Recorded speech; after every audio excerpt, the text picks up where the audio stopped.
Good morning, everyone. Happy Monday. Welcome to Faith Family Focus. We are running behind today because Facebook had some technical difficulties today, but we are up and running. Happy Monday to start to a new week. It is our first Monday of October. I know we are all excited. If you are watching, shoot us a thumbs up, a wave, or a hello, or even just share the show to others because we're talking about something special today, near and dear to Faith Family Focus's heart. We hope everyone had a wonderful Wednesday. But to introduce myself, I am Faith Suggs, former Duke women's basketball graduate and now CEO and founder of our social media and branding company, Brand by Faith. And I just recently partnered with Crown Media to work with student athletes as their director of brand development and working with name, image, likeness athletes. So exciting stuff. My wonderful father, Schaefer Suggs, will be on the way soon enough. Good morning, good morning, good morning. We'll be on the way soon enough to talk with me and all of you guys a little bit about what we're going to talk about today.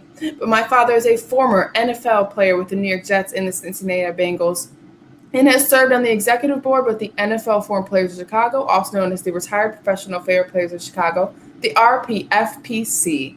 And welcome to all this morning. We are so excited to have you. Good morning, Dad. How are you? Good morning. Good morning, Faith. Yeah, I already broke it down to our views. We had some Facebook difficulties, but that's all right. We're here and ready. We're moving forward. First Monday of the new month. Exciting, exciting.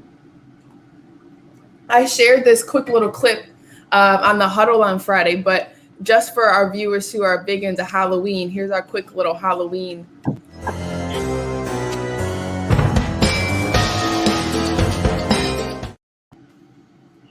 Do you remember your first costume? What are you going to be for Halloween? Because you know I don't remember my first costume. Oh, you're a Teletubby. No, Wow. you're a clown, the first one. You're a I clown. understand that's a strange costume for a child. Now that you think back on it, or do you guys still think clown was a great idea? You're cute. You got a little red nose.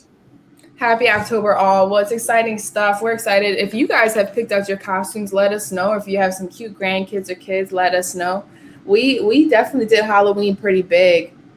Gosh, it seems so long. I don't know the last time I dressed up for Halloween where it was actually fun, but we did, Devin was a lion. I was Teletubby. We were Disney princesses. Devin was every superhero you can name of every year because he shifted. He couldn't pick which one was his. It was Spider-Man for a long time, and I think Batman is now holds the title and his favorite. I like the one that Mommy made when he was the Tin Man. The Tin Man, yeah. Well, that was a hard costume, and we were talking the other day, I think a couple of months ago, and you were like, she did make. I said, well, you don't remember. She made these costumes, but she was stressed all the way up to October 31st making these costumes. Oh, man, I remember it clear as day. It's not easy to make those costumes either. At Joanne Fabrics, you got to go and get the prints and everything. Yeah, wonderful stuff. But, Dad, what's going on? You had a wonderful weekend? Had a great weekend. No flag football, but the Yale Bulldogs won 34-0. So they won, and then my New York Jets won. And did they win in overtime, or did they? Yes. Win? They won in overtime, and then I love watching Tom Brady against the Patriots last night. That was a great game. So there was some really good football this weekend. I just love this time of the year. Also, it's and we'll get into our topic, but it's the time of the year that we begin to memorialize, and we're going to dedicate this show to Mommy. And we'll talk a little bit more about that. But I feel all of that. I feel football. I feel what happens this time of the year with our lives, and but very, very blessed though. Yeah, we are, and I know that. Well, a few things. This month is, I believe, breast cancer awareness. Does that always line up around this time too? Right. Okay. Yeah. So, I mean, you do Crucial Catch as well, and it's just kind of all together, just a wonderful memorializing and raising awareness month for sure. For cancer, right. Yeah. So, I mean, I do have your Crucial Catch video if you wanted to, Yeah. So let me tell a little bit. So if you watch the NFL football games this weekend, every year the NFL, along with the American Cancer Society, shares their Crucial Catch program, fight against cancer, and it's something that obviously resonates with us and our family. But I was honored to be a former player ambassador last year, and we did this video that they shared throughout the country, and I kind of want to share it again. But you'll see, I didn't wear my hat. Here's my Crucial Catch hat you guys got me for Christmas. There it is. You can see it on the back, and I'll put it on. But you'll see that. You'll see a lot of the fans. You'll see a lot of Crucial Catch branding this month.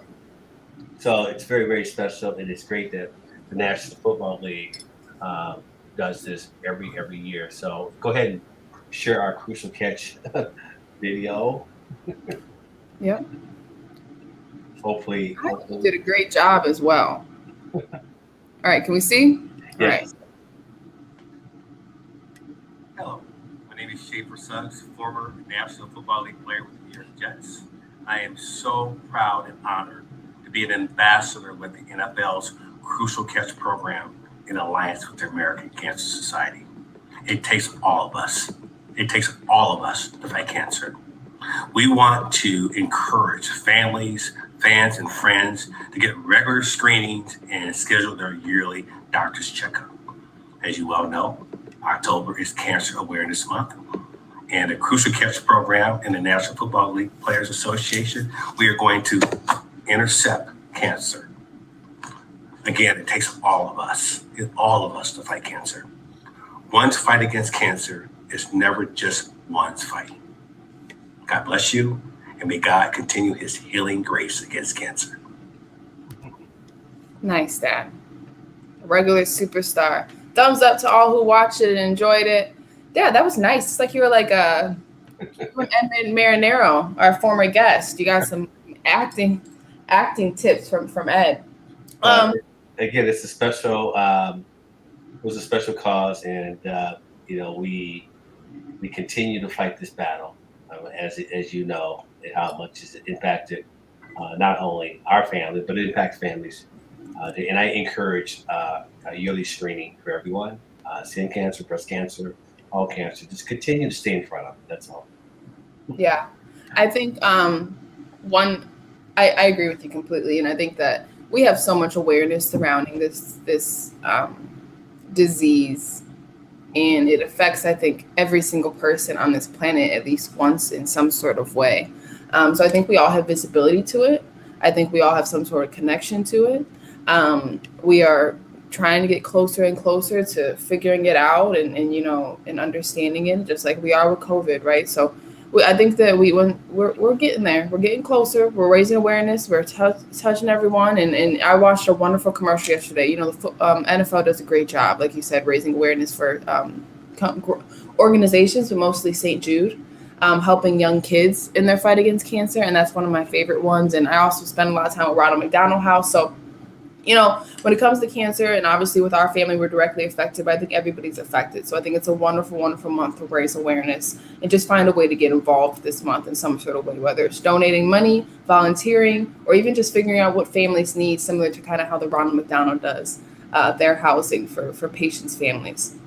But Dad, little segue before we dive into our wonderful show today to talk about celebrating the life of Susan Hoster Suggs. Football this weekend, you talked about Tom Brady, but we can't not talk about the WNBA. I will say this. What a wonderful weekend for basketball. Preseason NBA started, but who cares? WNBA basketball this weekend was amazing. The Chicago Bulls bought out seats for people. Every single Chicago Bulls player made it to the game. Every single Phoenix Suns player made it to the game in Phoenix, right? At the next upcoming game in Phoenix Mercury versus the Aces, the Phoenix Suns decided to push their game up early so the Phoenix Mercury can play in that arena for the WNBA playoffs. They have been playing at where Arizona State plays, or so they can play at Mohegan Sun. So exciting stuff going on with a lot of support from the National Basketball Association. And I'll tell you this, the Chicago Sky had the most amazing crowd yesterday at their game at 1:00. It was just awesome to watch, Dad. And it came down to the nitty gritty, and Connecticut Sun almost got it, but they missed the layup, wide open layup to beat them. So amazing stuff. If you guys aren't tuned in with the WNBA, you have to. We might be watching the last of Diana Taurasi. We might have just watched the last of Sue Bird. But it's a great series so far. Chicago leads and Phoenix leads. And I don't know. I'm excited. I haven't been this excited for the WNBA in a while, and I just love that the talent is just getting so much more amazing each year. It's awesome. Candace looks awesome too, Dad. She looks awesome. I mean, I think they say that she had changed the entire organization around just through this first year. Yeah, she's an amazing person, amazing basketball player, and again, this so nice to see how popular and how much support we are getting with the WNBA and women's basketball, women's sports. So, yeah, great. I'm glad you are an ambassador. I mean, I encourage it, and coach. I'm the ultimate hashtag girl dad when it comes to women's sports. So, I'm on board. Awesome stuff. But if you guys haven't got a chance to look up when it plays, it's on ESPN and ESPN2, and you can just catch it whenever. But why not? It's fun. Right. WNBA is fun to watch. It's like you rally around it. But we also had a wonderful show on Friday. We were supposed to have Astasia Williams, social media manager and strategist, on with us, who works with Together.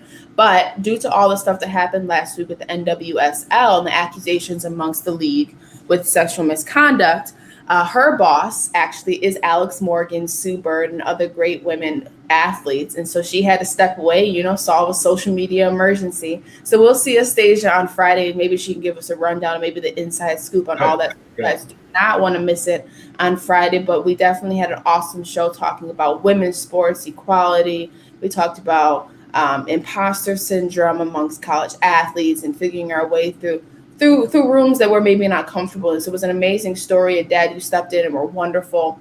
And we got a lot of great feedback from that show. So if you guys have not checked it out, just do a favor and scroll down, or you can visit E360 TV and just type in the search bar, The Huddle, and all 3 first episodes will pop up whenever you want them.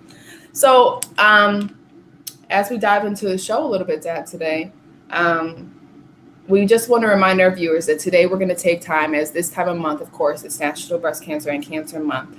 And it's also October 9th, which is this Saturday, is our special memorial anniversary from when we lost my mother and your wife, Susan Hoster Suggs. And we always try to spend time and try to enjoy this time of year, because it is hard emotionally, but also it's just the remembrance of her life and the beauty that she brought to our lives and the impact she'll have going forward.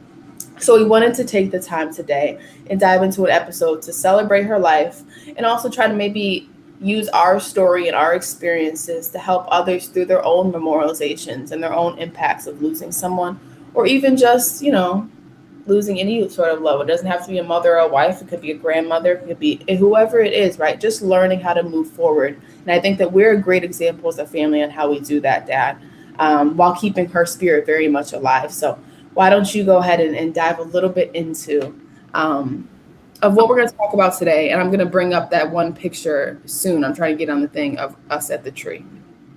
Yeah, like I spoke earlier in the show, I think every year, it's been 10 years now, every year I feel time of the year, there's something about this time of the year just puts me in a space of sadness. It puts me in a space of joy. It puts me in a space of perspective. And I had to continue to acknowledge that, they say it never gets easy, but you still are able to get through it. And as you guys have gotten older, I think, and I'm not going to speak for you or Devin, but I think we come to realize how impactful the event of losing her was. And then we also, as you can have an opportunity, especially with this show, you and I, this has been so much therapeutic for us to be able to really talk about her and the joy that she has brought to our lives. And you know a lot about our journey when we first met, and the journey of when she got pregnant and she had cancer, and then when she got cancer, we were 6 months pregnant with you, and we hadn't named you, and we realized that once we got through that, there was only one name for this this little girl, and we named you Faith. And but these are just, I mean, there's a picture of her with her favorite little boy. I remember one time Devin asked mommy to divorce me so he can marry her. That's how much he adored her. And No, people need to understand that that's how toxic Devin was. Devin was such a mama's boy. He was sick. I'm telling you right now, you don't understand. Devin was like in love with his mommy, and he wouldn't like always his mommy. Yeah.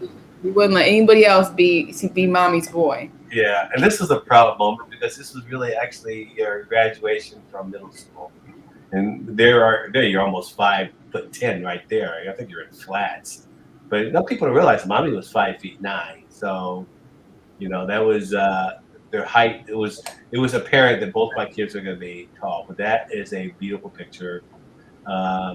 This was a very joyful day, the day that we got married, and this is obviously my mom in the picture, and then all your cousins in the picture, your brother, your Uncle Mike in the picture. It's just a beautiful picture, but it brought us back a special day because we just celebrated our anniversary, September 23rd, and of course, that picture just brings us back because the first time we met at a place called the Pacific Club, and it was a club owned by Walter Payton.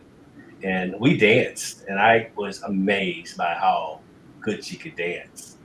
And she said, "Just because I'm white don't mean I can't dance." And she was dancing, and I was amazed by it. And that was the one thing that we had in common, that we loved to dance. And I don't know if you ever really got a chance to see her really, really dance, but we had a lot of fun dancing, and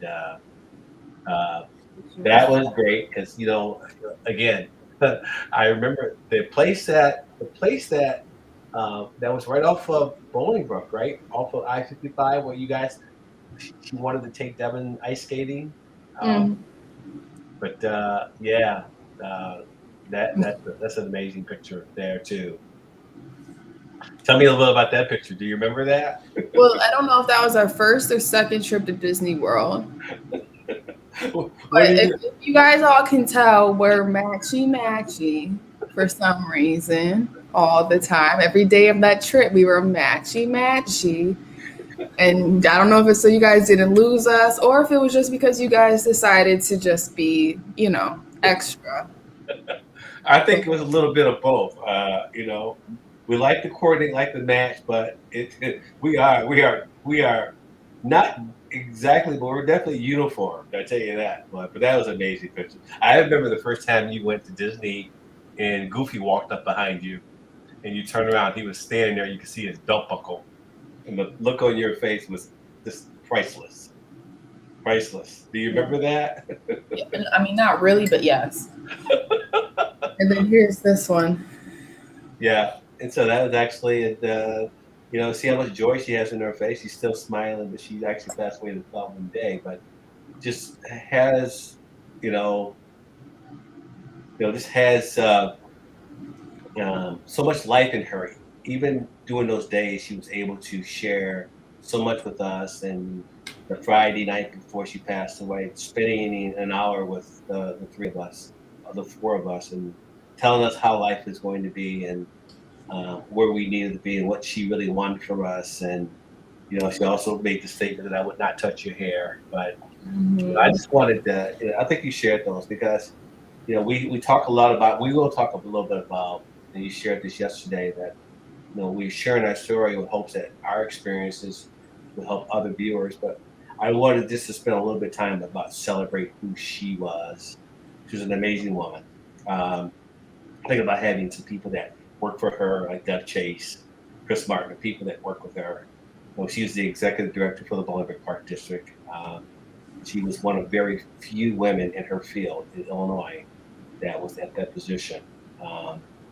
She was a musician. She played the flute. She had a wonderful family. As you know, we spent a lot of time out in Phoenix visiting her mom and her dad, and just so much. But the one thing I do remember, Faith, the most is how much she adored you, and how much, she got you to dance, how much she had great joy making your costumes.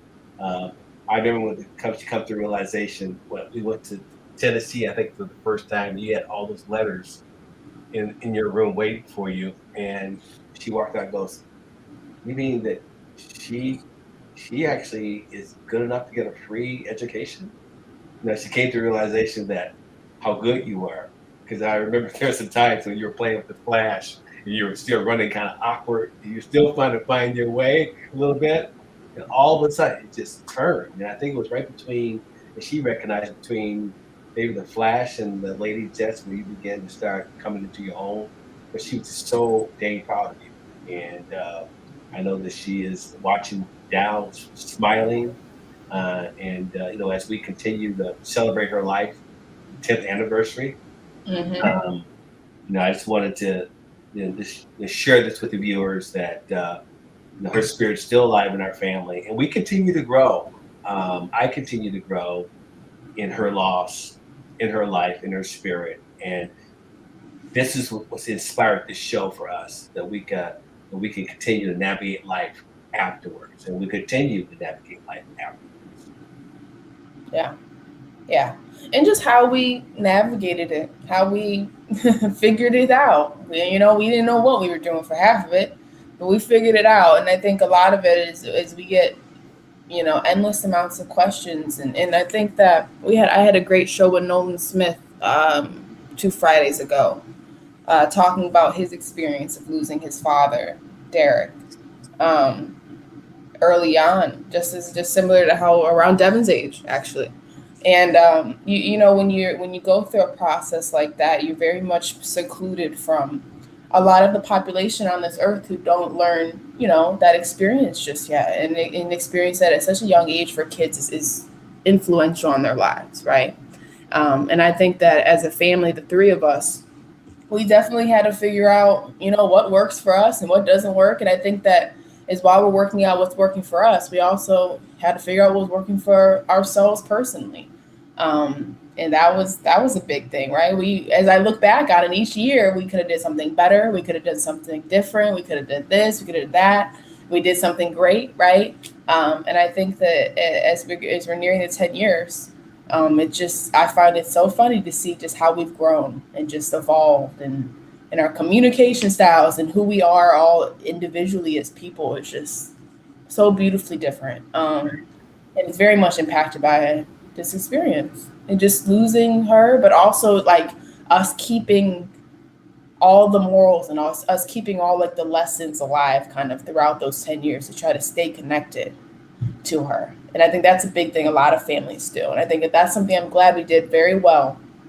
And I think that that's something that we still try to do. But it's funny watching just Devin and I grow into our own people and still try to like figure out, well, what would she think, or what would she do, or what would she?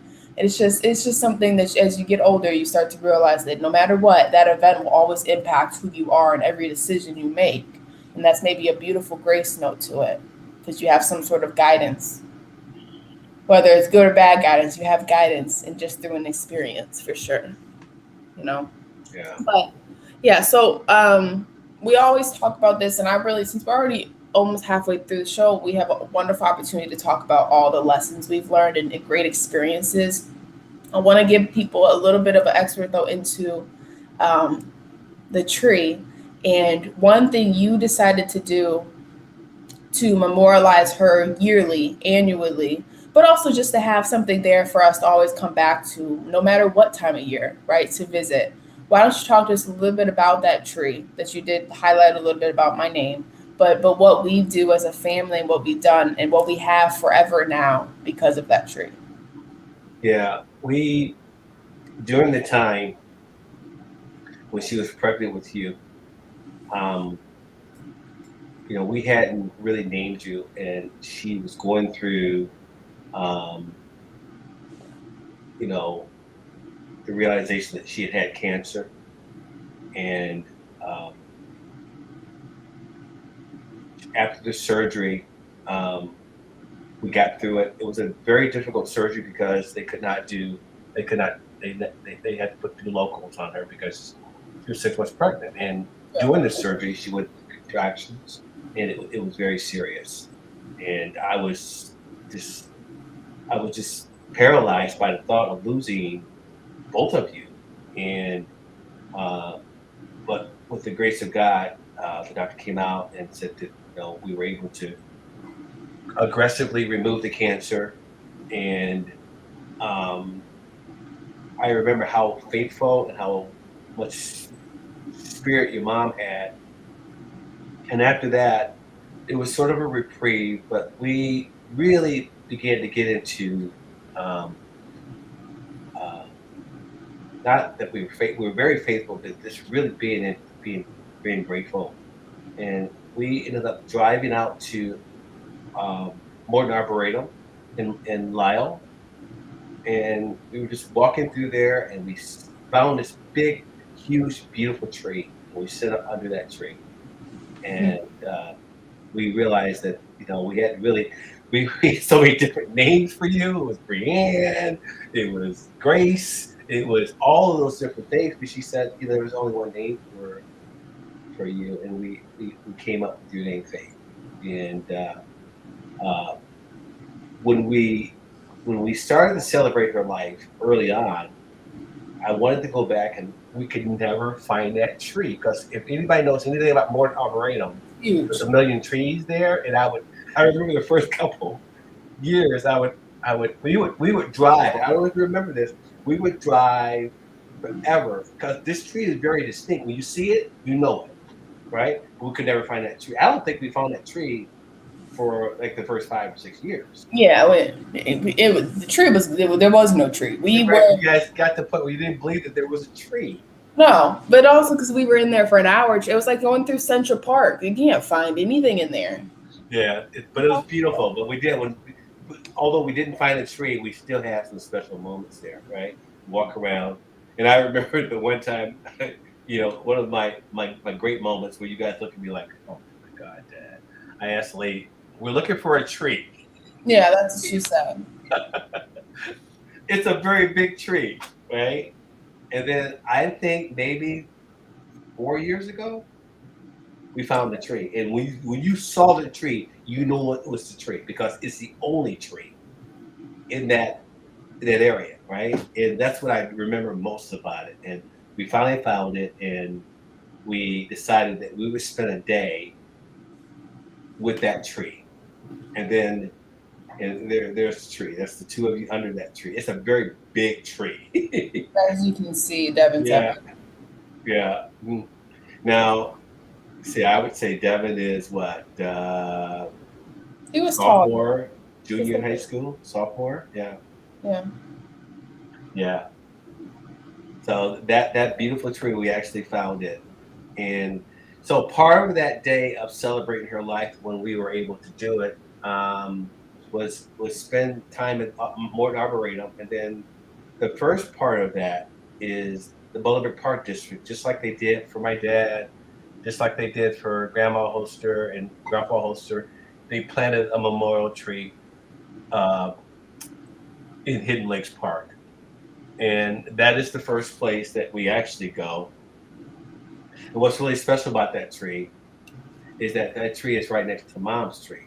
So mom and your grandmother are right next to each other. And that tree, I remember we actually planted that tree. I wish I should have sent you the picture that we planted it. And you're actually literally standing between, on the right side is Mommy's tree, and on the left side is Grandma Suggs' tree. And there's beautiful knockout roses, which is our favorite. My mom's favorite was Mommy's favorite, and obviously my favorite. They grow every year between that tree. Let's be standing under the tree. But I think last year, because you guys are at a place in your lives, was the first year that you guys were not here with me to go visit the tree. And Boo and Angel and I went to visit the tree. So we're going to again on Saturday, we're going to go visit Mommy's tree and celebrate that. So we would spend time at Morton Arboretum, and then we spend time under Mommy's tree. And then you guys always love to go out to eat, and we would go find someplace special to go out to eat. And we've been able to do that. And that's just a good way. I think there's always ways to memorialize and celebrate someone's life. And maybe now that you guys are in different places geographically, we figure out another way. But I'm going to always find a way to be at and visit her tree on October 9th. And whether or not you guys are there, you're still there. You know, we can Facebook, we can FaceTime it. You know, but we'll always be there. So you know, families that go through this, I know it's healing for us. For me, I know it does. I know. I never asked you this question. How was it not being there this past year? What was it like for you not being there this past year? Yeah. You know, it's hard because, well, it was actually wonderful in the sense that I got to be with Devin last year. Yeah, that's right. You guys were together. Yeah, I drove and I was in traffic for 3 hours to get to New Haven out of New York to visit him. And we we got lunch and then we went and got dinner that evening and then I drove back at night. So I got to see him and spend time with him. And then we FaceTimed you and you sent us pictures next to the tree with Boo and Angel, the dogs. So, you know, it was hard. But then again, when it was more the participation and not just the place. And that I think is what about it. And we did that. You know what I mean? We still paid attention. We still acknowledged it. We still did things for that day so that it was special.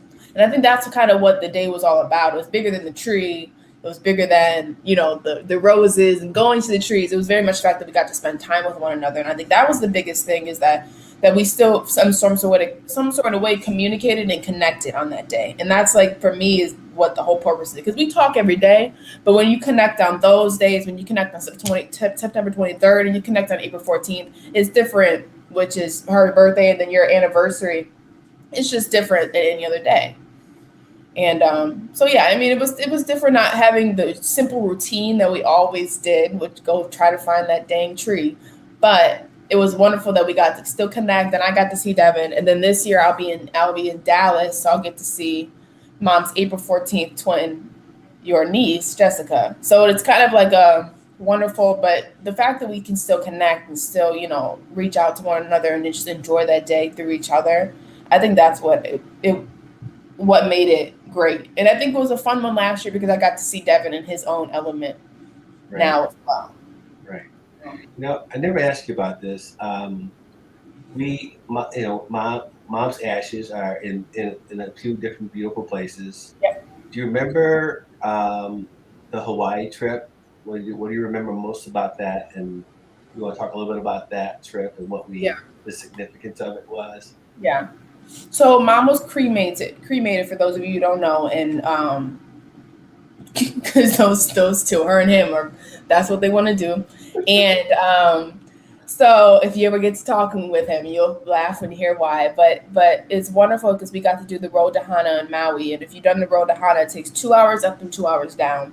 And you go up and you pass by the Black Beach, you pass by the botanical gardens, you pass by pineapple stands and banana bread stands and all the wonderful parts of kind of Hawaii and they have. So we went up and it's a winding road. And you see like maybe 15 to 20 waterfalls. And we got straw hats and we got all this cool stuff while we were up there. And then we went to the botanical gardens, which is amazing. And where we were, I actually went years later. And where we were was right like at the top of a cliff. So you kind of had like you can look over like Black Beach and then behind you is like waterfalls and everything. And we spread her ashes there. And then her ashes were spread, I believe, in Switzerland by Chris Martner. By Martner, yeah. And, hey, do you have one of the pictures from Hawaii? I don't think so. That's okay. They're on Facebook. Yeah. And there's another really significant picture of when you look out over the ocean and there's a mountain there and there's a picture of you guys. And then you went back years later and you found that same mountain. And so I have a picture of both of you, and you can see the mountain where we actually literally spread her ashes. You can actually literally see it, which was pretty neat. Yeah. Well, that place in general was just breathtaking at all. And it's hard to forget it. But I will say this, I was able to find that cliff. You sure was. I was able to find the cliff. For some reason, couldn't find the dang tree, but I found my cliff. But stuff like that, obviously, we spread it at both trees, and the big tree And so we had opportunities to kind of just connect in that sort of way. And regardless if, people bury or cremate, it's what it is. It's honoring. It's just having that place of rooted soil where, because at the end of the day, God gives us these bodies, but these bodies are just vehicles for our spirit, for our lives. And so having those rooted spaces, right? Those memory kind of places, I think are great in terms of healing, but also just remembrance of people you lose and love, and just to kind of have those physical memories in comparison to just memories that can just kind of slip away through time. I think having significant places is also a wonderful opportunity, for sure. Mm-hmm. I think that one of the things that we did a good job with throughout our process, it is 10 years now on Saturday. One of the things we did was, and I think that you're going to laugh at this because we probably felt like in the moment we were doing terrible at it, was communicating to each other. And communication in general for us was big. Communicating, what we wanted to do on those days, what we wanted it to be like. And I think that sometimes you would feel like, well, they might not want to do it the way we always do it. And then you would be surprised because Devin and I would be like, no, we want to do it. We want to go back to that restaurant. We want to do this. We want to do that. Why not? We always do it. And I feel like that always used to surprise you because sometimes Devin can come off as like, because he was at that age. But I think that's one thing that we did a good job with, was communicating throughout everything and throughout, these 10 years to try to figure out, how to help each other through it. You know what I mean? Right. So how are you doing with it? How have you grown over the last years? I think I shared in the beginning of the show how I think I struggle more now in the last couple of years, maybe because you guys are not around to focus on. And I'm just trying to figure out, just have that level of acknowledgement of the loss. And I sometimes wonder, why am I having maybe more of a difficult time now than I did initially? And I want to share, do you feel any of that as the years? Because I think a lot of it is the significance of what's going on in my life, but also the significance of you guys growing, and there's chapters of your life. Yeah. Wish she was there. Yeah. So that's really what it is. Because we got to remember through time, and this also just reminds you the blessing of life is that each year gets better. And I think that because each year gets better, it puts in perspective that you do wish that loved one could be there. And I think that that's why you feel that way, right? They say grief never gets easier. It doesn't get harder. I just think that life gets better and life gets beautiful, and you feel that you're missing out on those opportunities. And for me, I think that's what it is. I think Devin's the same way, but obviously he's in college, but he's going to feel that as he gets older. And I think there's going to be more experiences when you get to have grandkids finally, that's going to be a moment, right? When there's a wedding, you'll have that moment, right? We'll all have those moments. And I think that that's really what it is. It's not that grief gets harder. I think that life is changing and getting beautiful and getting better. And you're seeing everyone grow and expand and be who they are. And I think that that's what makes it hard. But I think that the grief is the same, but it's just that you start to realize more and more, not just what the grief is, but it's the fact that grief is now, gosh, we're missing out on that and that and that. You know what I mean? And that for me is that's something I had to come to terms with, is it's not that I'm going backwards. It's that I'm now so old. I'm older, and I'm old enough to see the value of that relationship, the value of that impact on your life and stuff like that. For me, that's where I am. And so I think that when I had a conversation with myself, and I did therapy all last year and the year before, and I actually got to do therapy in the day that I went to go see Devin. And I was like, well, it seems like it's getting harder as you get older. And she was like, it's just because life is getting more beautiful as we grow. And that's just a positive look on it. But it's you start to realize the relationships that you value and how important they are in your development, and how important it is as you grow through life, the father-daughter relationship, the mother-daughter relationship, those relationships you have. And I think that for me, that's why I was realizing, okay, that's why it's getting harder. That's why it's more emotionally draining, but that's because you want to share everything that you're doing with that person. But able to kind of spin it for me and be like, it really is because my life is just so has gone in such a beautiful place that I'm so blessed. You know what I mean? Yes, I do. That's where it is. I do. And I think that, so true. yeah, and it's really because as you get older, it's just life is changing. Even after the pandemic and the years, but you see all these things and moments you just wish you could share. Yeah. So, what do you? We talk about her grace and we talk about all those different things. What do you remember most about her that impacted the way you are today? I think it's funny. I did this the other day. I was thinking to myself, gosh, I have to cook myself some dinner. And no. I was thinking, I didn't really do anything all day. I had a really long weekend this weekend, but on Friday, I kind of just like take the time to kind of just do all the things I wanted to do, like go get my hair done or my nails or something like that. I try to do on Fridays, and I really didn't like do much work. And so I remember that Friday evening, I was like, gosh, I have to cook or do something. I have to do something. And all I could think about was when she used to work all day and then come home and cook when you would be traveling or out of town, or she'd get up earlier and she would make pancakes on Sundays and freeze them so that we can microwave them throughout the week at 7 a.m. or 6 a.m. or 5:30, whenever she would get us up. And all I could think about was just like that she constantly on a daily made the choice to just do more for everybody. And I think that I don't have that just yet. I think that might come with childbirth. I think that's something that just like checks in. But it was definitely, to me, I was like the sacrifices and the things that she did to make sure everybody was comfortable and fed and just all together was something that I continuously tried to like get to. Obviously that comes with age, but it is something that I always find impressive, even now when I'm like, I do not want to do this. You know what I mean? Like, I don't want to have to do this. I don't have to do this. But as I think back on it, she worked through my entire childhood and up, like 9 to 5. Mm-hmm. On weekends. She'd be at evenings, and both of us were very active kids. So for me, that's one of the things that I take for and I'm trying to mold into my life is just her ability to just always do the extra.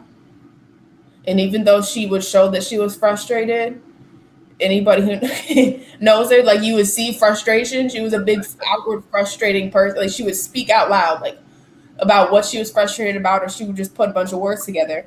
Like, and like a beach cobbler or sewing something. Yeah, sewing something, or trying to cook a new recipe, or when she did turkey burgers that one time, and all of us were like, oh.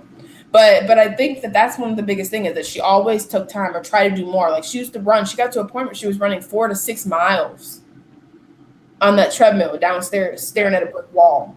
Like, when you wrap your head around, like you know what I mean, the things that she would do to get a job done and to get something that she wanted, it was just extremely impressive.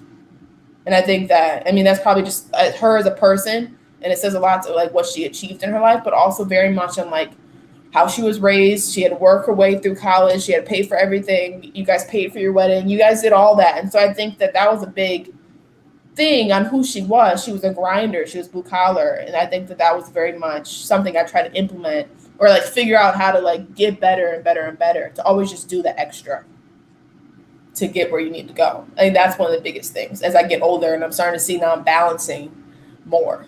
And I'm not balancing now with kids, but you know what I mean? Like, once that happens, maybe that'll trick in. Maybe all of a sudden I'll get that all of a sudden Susan Holtz Suggs mentality, but it very much is something that's extremely impressive that she did for as long as she did.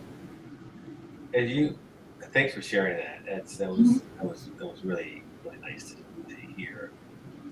Your relationship with Devin, how do you, and I don't talk to him as much, I miss talking to him, but he's at that stage but from your sense, how is Devin growing with this loss as now in the last couple of years, if you have any sense of what that's like? How old was he when she passed? 8? He had just turned 10. Okay, 10. My bad, Devin. Yeah, Faith, that makes sense because you were 14. You know math. So I think well, for Devin, I think that I don't know. When I was in college, it was emotional, but I was so lost in like just my responsibilities and like you can when you're at that age, you can only really worry about what's right in front of you. And then next thing you know, you're emotionally tired and you can't figure out why you're emotionally tired, but it's because you're right next to this time of year. I think that's really what it is. I think that's the beauty of being a college athlete, and I think that's the beauty of being in college because you have those distractions, you have those other things, you got that other stuff you got to worry about, right? I think that was the biggest thing that for me, and I think that's probably what he's going through as well. Um, but I think that um, as you get older, like I said, that's really what it is. Once you start to really, you get older and reflect on how beautiful life is. That to me is when it happens. But with him in college, I think that at least through my experience, it's still not as eye opening as as you post college, whatever. I think that through each year as we near on the anniversary, each year it gets like even more um not harder, but more like, okay, I now am understanding the magnitude of that loss. While when you're first removed from it, it's still kind of not really has settled in. And as you get older and older and older, you really understand what your family has gone through, and you understand, because you start to get that relationships yourself. And I think that's a big thing for me when I was his age. But I don't know. I think Devin's such a beautiful, like he was a mama's boy for sure, but Devin has always been the rock in us for sure between him and I. Hmm. Yeah. That's good to share because as a parent, and all part of what I'm doing as a parent, you asked me. I think it was a question of the two siblings, ganging up on the parent, but I Yeah. because I am by myself. I worry probably more than normal, and so it's really good to know that you guys have that bond. This has always Yeah. been the biggest joy of my life is the relationship that you two have. And I am learning that one of your questions is how our communication has grown effectively over the last few years. I think this show has been really great, but you've taught me a lot about boundaries, about just you know, I'm an activator, so sometimes I can't just activate. Sometimes I got to sit back and just let go and let God. And so I'm learning a lot about that because I am a father and I am the mom.